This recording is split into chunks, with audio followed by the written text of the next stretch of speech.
Chapter 6, the Muromachi period, also known as the Ashikaga Muromachi period. Note that the dates given here are incorrect as according to today's standards.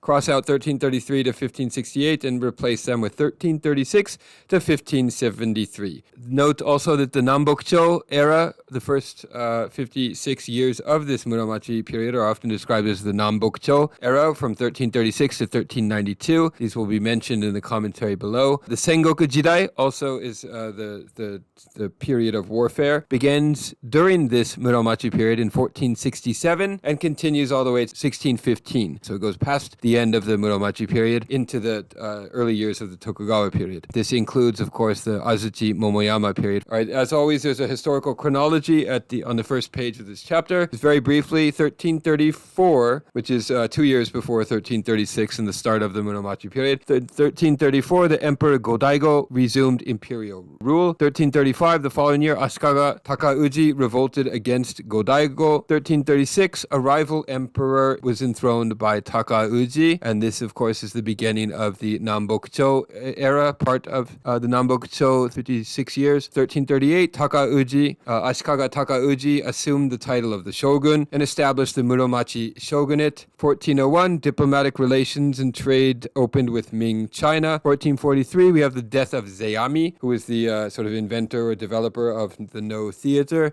1467 to 1477 is the decade of the Onin Wars. 1481, the Buddhist priest Ikkyu died. 1543, the 3 Portuguese arrive at Tanegashima. This is the introduction of firearms. This is the arrival of the Portuguese in Japan in this year, 1543. 1549, we have the arrival of St. Francis Xavier in Kyushu. 1568, Oda Nobunaga seized Kyoto. 1569, the following year, Christian missionaries are granted permission by Nobunaga to carry on missionary work. 1570, Nagasaki port opened to foreign trade. And 1573, which is the final year of this Muromachi period, we have the end of the Ashikaga shogunate. All right, the first image here in this chapter is the Oda family crest. It's the moko, or the cucumber. All right, a period of restlessness and uncertainty. The dual emperors, north and south, rivaling for control. The Portuguese are the first Europeans to arrive, bringing missionaries and guns. St. Francis Xavier, the Jesuit, follows. The authority of the shogunate is weakened. Military leaders struggle for supremacy. Oda Nobunaga almost succeeds in bringing the country under one sword. The no drama appears also in this important period, the Muromachi period. The dual dynasties. Image 56, we have on drink and food scroll, or the shubanron emaki. And in this emaki, we see 3 samurai in elegant kimono eat rice from their lacquer bowls, while a woman serves sake from a hishaku, a wooden container. Rule by the shogunate was not always smooth in medieval Japan. Court nobility was usually ready to rally around a strong emperor willing to contest its power. Such an emperor was Go-Daigo, who, with a group of royalists, overthrew the warrior Kamakura government in 1333. Though the powers of government were restored to the court, the warrior chiefs continued to rule their own domains and to sit side by side in council with the nobility and the emperor. The result was corruption and confusion. Taking advantage of this situation, one of the imperial generals who had aided the emperor in gaining control of the government, Ashikaga Takauji, grew dissatisfied and, breaking away from the court, set up a rival emperor from another line of imperial descent and had himself appointed shogun. The conflict between the 2 emperors of Japan,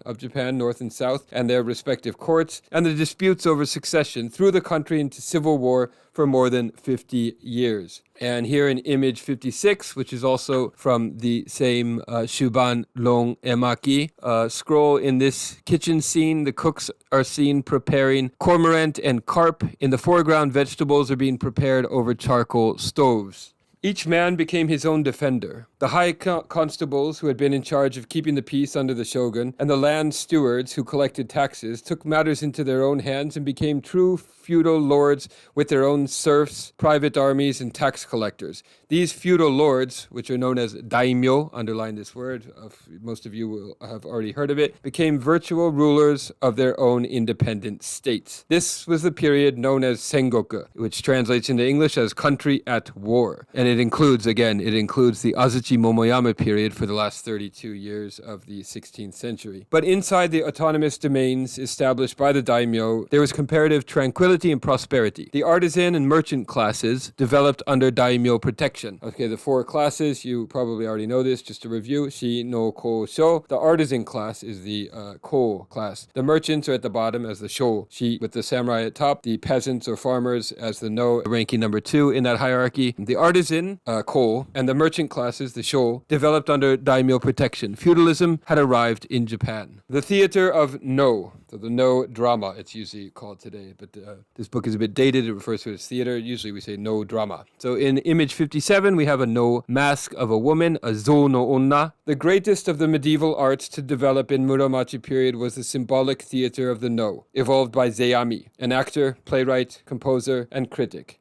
He is the son, I think, of Kan Ami. Zeami and Kan Ami are the two big names of the no drama. He created a theater of suggestion in which meaning was implied rather than stated. Masks were used to represent various types of people, and the drama behind the mask was projected by sophisticated and disciplined speech, gesture, dance, body movement, and by the sheer intelligence of the actor. Image number 58 on the right side of the page is a Jo no Men portraying a man. Image number 59, we have a portrait of the priest Ikkyu. Ikkyu Osho Gazo in Japanese. And in that portrait, we have the natural son of an emperor. Ikkyu Sojun became a Zen priest. Many tales are told of his disregard for conventions. And on the right side, we have image 60. This is the Oda Nobunaga Gazo. And here, Oda Nobunaga brought most of Japan under his control. When opposed by the armed Buddhist sects, he destroyed their political influence and their great monastery at Mount Hiei. Image 61, we have rice cultivation scroll, or Tawara Kasane Kosaku Emaki. And in that emaki, we have peasants engaging in gay summer festival in front of rural Shinto shrine. Along with dancing, they pray for a good crop. And the detailed image at the bottom of that page, in ancient ceremony, farmers ask the aid and blessing of the gods of nature before planting their rice crop. The story of rice. The history of Japan is inextricably interwoven with the cultivation of rice. From the earliest beginnings of agriculture, when the prehistoric ancestors of the Japanese turned from fishing and hunting to land cultivation, rice had been the staff of life for the Japanese people. The country is ideally suited for successful rice growing. The valleys of Japan are broad, flat, and fertile, and of equal importance are well watered by heavy spring and summer rains. And from the earliest times, the resourceful Japanese successfully irrigated their fields in order to supplement the natural distribution of rainfall. Terracing, complete with retaining walls and facilities for drainage, reaches far back into Japanese history. The earliest legends concerning the origins of the Japanese relate to the all-important rice crop. When the sun goddess Amaterasu O Mikami was attacked by her brother Susanoo O, the god of the wind and the sea, he, Susanoo O, legend has it, wrecked her rice fields, ruthlessly tearing down the dams and ruining the crops. Further on, the tale tells dramatically how the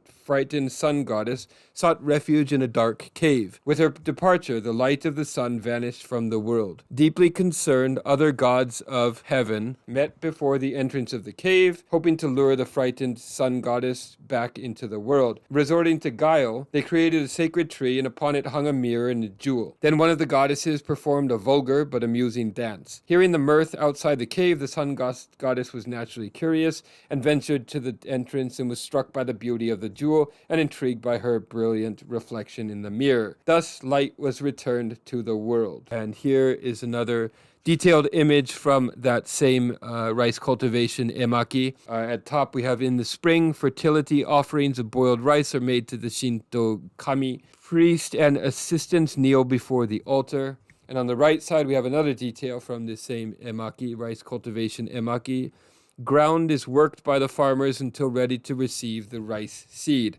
Paddies are then flooded from storage dams. Within this ancient legend lie all the elements of primitive beliefs based upon the realities of everyday life. The wind and the rain can destroy the rice crop. The sun in typhoon weather can be obliterated. And it is reasonable to assume that to bring back the sun, heartfelt ritual dances were held. The jewel and the mirror described in this tale become, with the sword, the three symbols of the imperial family. For generations, their ceremonies, prayers for sunny weather, and for good harvest continued. Festivals of dancing and reverent meetings of the elders were held by the farmers of Japan to ensure their food supply. But there was never enough rice for the fast-growing country. Men and women worked long hours planting the seedlings, then more hours, wading in mud up to their thighs, transplanting the shoots. Okay, so on page 142, we have another detail from this rice cultivation emaki. On this page on the left side, working in mud and water, women transplant the tender seedlings. In the background, young musicians keep workers happy. And on the right side, using this ancient but ingenious foot operating machine, farmers raise the water level to irrigate their rice paddies. And then on the next page, 144, we have another detail from this rice cultivation emaki. At the top, golden fields of ripe rice greet the eyes of happy villagers. Man at far left indicates the crop is ready to harvest. And at the bottom, after harvesting, women husk the rice, separate the grains from the chaff, clean and pack it into bales made of rice stalks. All right, on the next page, we have image 62. This is an old farmer's fireside stories scroll, or Ron no Yawa. We see a noble. Next to him is a samurai. Below are the peasants, and at right is a monk, merchant, and an artisan, all eating rice together. So all the major classes, with the Buddhist monk included, are depicted in that portrait. As the rice ripens, the patterns and colors of the countryside change. From chartreuse, the fields become deep green, and as the rice becomes ripe, it changes to a warm yellow-brown. And at the bottom, 61, we also see another detail from that rice cultivation emaki here. Taxes were paid in rice. Farmers paid their taxes to the representatives of the daimyo, the feudal lord of the province. Throughout its early history, Japan depended upon the rice crop for its wealth. The taxes of the country were largely paid in rice. The salaries for the samurai who defended the lords and their domains were traditionally paid in rice. Feudal lords and the clan leaders who preceded them, recognizing the importance of the farmers, made every effort to keep them from changing status. The samurai sword. We have image 63 here. Pictures of various artisans, shokunin zokushi-e in Japanese. So these are the artisans of the shinoko, the ko. The creation of swords for warriors became much more than a craft by the 15th century. It was an art, perhaps even more respected than the art of painting. For the sword was not simply a weapon of offense and defense, but was considered quite literally the soul of the samurai, or bushi. To give up his sword was to give up his life. The samurai, or bushi, carried not one but two swords. His long sword was up to 5 feet in length, and he carried a short sword to cut off the heads of his enemies or to commit seppuku. The samurai considered his sword to be of such great value, both for its spiritual and magical qualities and its actual economic value, that upon retirement to a monastery or in penance for some unforgivable offense, he presented the weapon to be enshrined with other sacred relics in a temple or shrine. And here we have another detail from that same shokunin zokushi-e. At the bottom here, early stage of sword making shows the primitive forge. Iron is being heated and shaped. The box is a primitive bellows. And a description about the picture on the left from that same zukushi-e. We have sword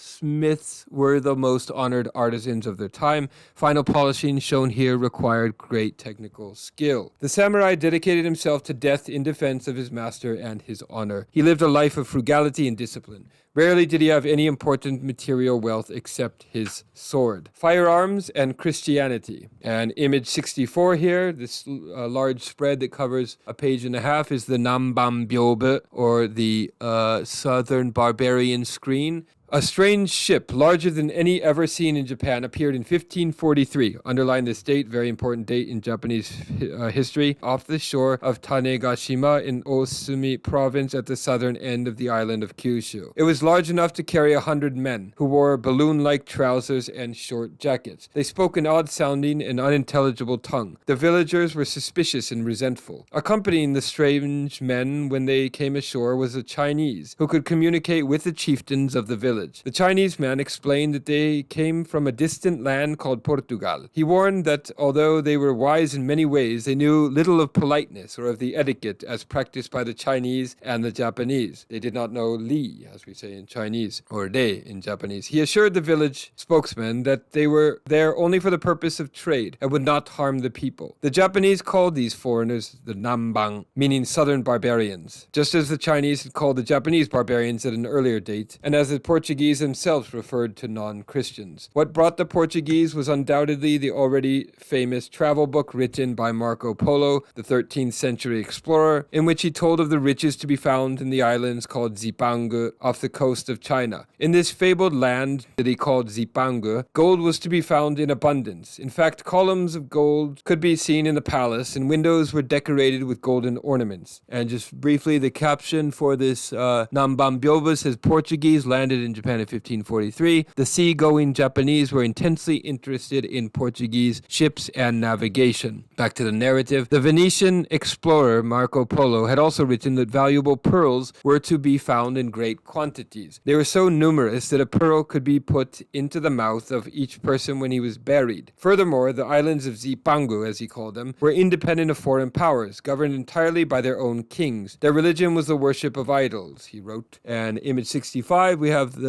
Nanboku-chō again, Southern Barbarian screen. It was therefore understandable that Zipangu, or Japan, was the goal of many European expeditions, beginning with the first voyage of Columbus. The admiral from Genoa believed for many years that he had reached the rich and fabled islands of the East, unaware they were the poor, sparsely inhabited islands of the Caribbean Sea. But the Portuguese, who were excellent sailors, had the fastest and best equipped ships in the world. They had learned from their voyages of Columbus and of their own Vasco da Gama. Their charts were the most reliable. They had already settled a colony at Goa and were trading along the China coast. So it was they who reached Japan first. All right, and the inscriptions for these Nanboku-chō, it says here, the one on the left, Portuguese landing in Japan exchanged trade routes at seaside village. Goods are placed aboard the boat for transfer to ship. Merchant at center has servants carrying goods. Artists represented Japanese as being half the size of the Europeans. The purpose of the Portuguese was trade and the spread of Christianity throughout the world. They traveled under the authority of King of Portugal and the Pope of Rome. Their critics in Europe and Asia felt that their trade policy consisted of exchanging the Christian faith for the wealth of the heathen countries. The criticism was not without validity. Some Portuguese traders were little more than pirates who committed many acts of violence, including the kidnapping of Chinese youths to sell as slaves. The Portuguese brought with them arquebuses, the first firearms to be seen in Japan. A contemporary Japanese described the clumsy weapon as an object 2 or 3 feet long, straight on the outside but with an inner passage. The inner passage, the record reads, runs through it but is closed at the end. At one side there is a hole, a passageway for fire. In use, the account continues, quote, it is filled with powder and lead pellets. Set up a small white target on a bank, grip the object in your hand, compose your body, and closing one eye, apply fire to the hole. The pellet hits the target squarely. The explosion is like lightning and the report like thunder. Bystanders must cover their eyes. This thing with one blow can smash a mountain of silver and a wall of iron. If one sought to do mischief in another man's domain and he was touched by it, he would lose his life instantly. All right, the detail again from the Nanboku-chō on the left side. We have the Portuguese leaders conferring with the priests in front of a Japanese tea house.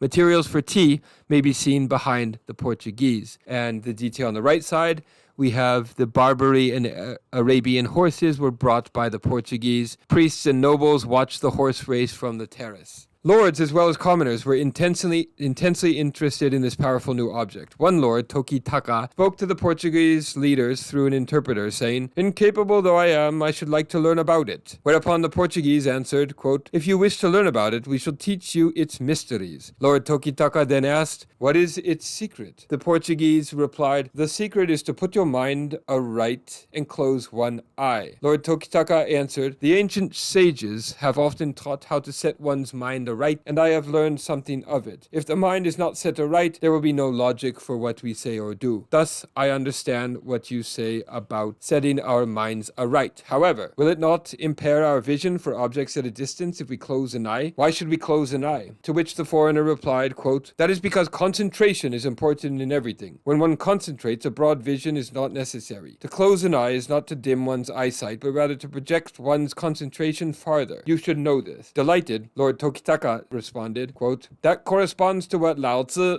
has said, namely, good sight means seeing what is very small," end quote. Later, Lord Tokitaka bought one of the firearms from the Portuguese and had the local iron workers make a copy of it. At first, they were unsuccessful, but the Portuguese traders later taught the Japanese to make firearms in limited quantities and to train soldiers in their use. This account was written 60 years after the introduction of firearms. Guns, the writer observed, came to be called tanegashima. Underline this word tanegashima. It's the first Japanese word applied to this Western phenomenon of firearms, after the island where they were first seen. And in this detail from the Nanban Byobu, we have under a rich and decorated umbrella carried by a slave, commander of the Portuguese walks with officers and advisors. And here on the next page, we have another detail from the Nanban Byobu. Here at the top of the image, a Japanese man and a priest worship at a Christian altar. Below, the Jesuits, the Franciscans, and merchants meet on a roadway. The voyage from India to Japan was always hazardous, and the Portuguese lost many ships, but they continued to come. They were welcomed by a new leader, Oda Nobunaga, who had become the most powerful single force in Japan. It was his wish, he said, to, quote, bring Japan under one sword. The guns introduced by the foreigners brought his wish closer to reality. The guns, together with his tenacity and superbly trained army, were to give him supreme power over the country. The Portuguese brought Christianity. Saint Francis Xavier, founder of the Society of Jesus, made the hazardous trip from Malacca in the company of a corsair named Yajiro, whom he converted to Christianity, but who later returned to piracy. Asked if he were not afraid to make the trip through the treacherous waters infested with pirates, Saint Francis Xavier replied that he feared neither shipwreck nor pirates, but only the anger of God, should he be remiss in his duties. Landing at Satsuma, Saint Francis Xavier, following the Jesuit tradition of reaching the rulers as well as the common people, went directly to the local lord, who granted him permission to preach. There, during the next 10 months, Saint Francis Xavier brought the message of Christianity to peasants, warriors, and lords. He argued theology with Buddhist monks, and although he did not succeed in converting many of them, or any of them really, he was successful in baptizing 150 other Japanese. And here,